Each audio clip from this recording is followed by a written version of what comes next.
al segundo capítulo preferido, amantes de la química. En este capítulo aprenderemos sobre los métodos instrumentales de análisis en una muestra. Bueno, como mi queridísimo amigo Francisco acaba de decir, en este segundo capítulo veremos sobre qué son los métodos instrumentales de análisis en una muestra. Yo sé que algunos de ustedes no tienen ni la menor idea de lo que son, o algunos de ustedes saben más o menos qué son porque lo han visto en sus clases de química. Pero bueno, no se preocupen que de verdad aquí estamos nosotros para ilustrarlos y enseñarles sobre el tema. Bueno, empezaremos por uno de los métodos más utilizados o más conocidos, que son los métodos gravimétricos. Bueno, esto tiene por definición que el análisis gravimétrico se basa en la determinación del contenido de analito en una muestra mediante operaciones de pesada. Los métodos gravimétricos pueden clasificarse en dos categorías, que son los métodos de volatilización y métodos de precipitación. Bueno, como ya mencioné antes, los métodos gravimétricos se dividen en dos categorías, que por si no lo recuerdan son los métodos de volatilización y métodos de precipitación. Empezaremos por saber qué son los métodos de volatilización. Esto es cuando el analito o algún producto del analito se separa en forma gaseosa. El gas se recoge y pesa, o se determina el peso del producto gaseoso a partir de la pérdida de peso de la muestra. Las aplicaciones más importantes son la determinación de agua en muestras sólidas y la de carbono en compuestos orgánicos por formación de dióxido de carbono. Y ahora pasaremos para saber qué son los métodos de precipitación. Esto es cuando el analito se separa de las demás constituyentes de la muestra por formación de un compuesto insoluble. El peso del analito es la muestra que se determina a partir del peso del compuesto obtenido inicialmente o de un compuesto producido posteriormente por el calentamiento. El resto del tema se referirá a estos métodos. Yo sé que para muchos de ustedes es nuevo esto, o muchos de ustedes ya lo conocen, pero a pesar de que parece un procedimiento difícil, créanme que es muchísimo más fácil de lo que ustedes piensan. Y bueno, por otra parte, en el caso de los métodos volumétricos, pues en las valoraciones volumétricas se determina el volumen de una disolución de concentración conocida que se necesita para reaccionar de forma prácticamente completa con el analito. Las valoraciones gravimétricas difieren solo en que se mide el peso del reactivo en lugar de su volumen. En las reacciones coulombiométricas, el reactivo es la corriente eléctrica continua constante de magnitud conocida que reacciona con el analito. En este caso se mide el tiempo necesario para completar la reacción electroquímica. Una disolución estándar de reactivo o valorante estándar es una disolución de reactivo de concentración conocida que se usa para realizar un análisis volumétrico. Una valoración se hace añadiendo lentamente una disolución estándar de reactivo desde una bureta a una disolución de analito hasta que la reacción entre los dos sea completa, ¿ok? El punto de equivalencia de una valoración se alcanza cuando la cantidad de valorantes añadido es químicamente equivalente a la cantidad de analito que hay en la muestra. Pues a veces es necesario añadir un excedente de valorante estándar y después determinar el exceso mediante una valoración por retroceso. Con un segundo valorante estándar. En este caso, el punto de equivalencia es tal que la cantidad gastada de valorante equivale a la cantidad de analito más la cantidad de retrovalorante. Bueno, y ahora que ya sabemos qué es lo que determinarán los métodos volumétricos, veamos cómo se clasifican. Los tipos de reacciones en que suelen basarse las volumetrías son ácido-base, neutralización, oxidación-reducción, precipitación y complejación. En las volumetrías ácido-base se valora una disolución de un ácido o una sal de base débil y ácido fuerte mediante una base, o bien una base o una sal de base fuerte y ácido débil mediante un ácido. En las volumetrías de oxidación-reducción o también llamadas redox, el reactivo valorante provoca la oxidación o la reducción de la sustancia a analizar. En las volumetrías de precipitación, el reactivo valorante provoca la precipitación de un compuesto de una composición bien definido.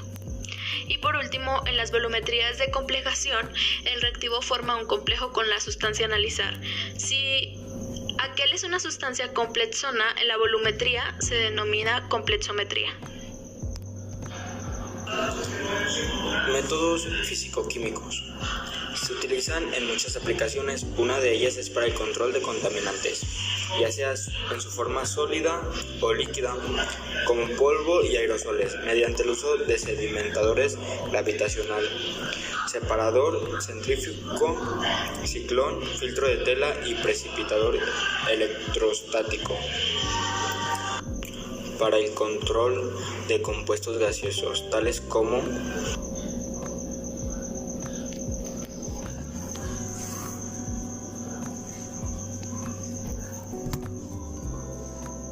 dióxido de azufre y dióxido de carbono. Se encuentran los procesos como la absorción, la condensación y la oxidación catalítica. Solamente que estos compuestos tienen una pequeña desventaja: son costosos y hasta en algunos casos pueden llegar a ser peligrosos. En ciertas ocasiones, el contaminante se transfiere de una fase a otra.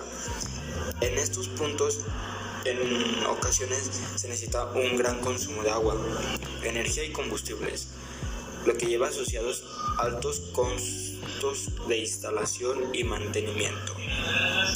No obstante, son técnicas rápidas y altamente efectivas.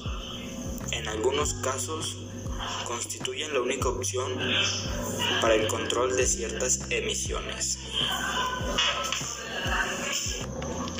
Pues en la potenciometría es una técnica electroanalítica con la que se puede determinar la concentración de una especie electroactiva en una disolución empleando un electrodo de referencia, un electrodo con un potencial constante con el tiempo y conocido, y un electrodo de trabajo, un electrodo sensible a la especie electroactiva. Y pues en la espectrofotometría es el método de análisis óptico más usado en las investigaciones biológicas. El espectrofotómetro es un instrumento que permite comparar la radiación absorbida o transmitida por una solución que contiene una cantidad desconocida de soluto y una que contiene una cantidad conocida de la misma sustancia. Todas las sustancias pueden absorber energía radiante. Aún el vidrio, que parece ser completamente transparente, absorbe longitud de ondas que pertenecen al espectro visible. El agua absorbe fuertemente en la región de infrarrojo. La absorción de las radiaciones ultravioleta visibles e infrarrojas depende de la estructura de las moléculas y es característica para cada sustancia química. Cuando la luz atraviesa una sustancia, parte de la energía es absorbida. La energía radiante no puede producir ningún efecto sin ser absorbida.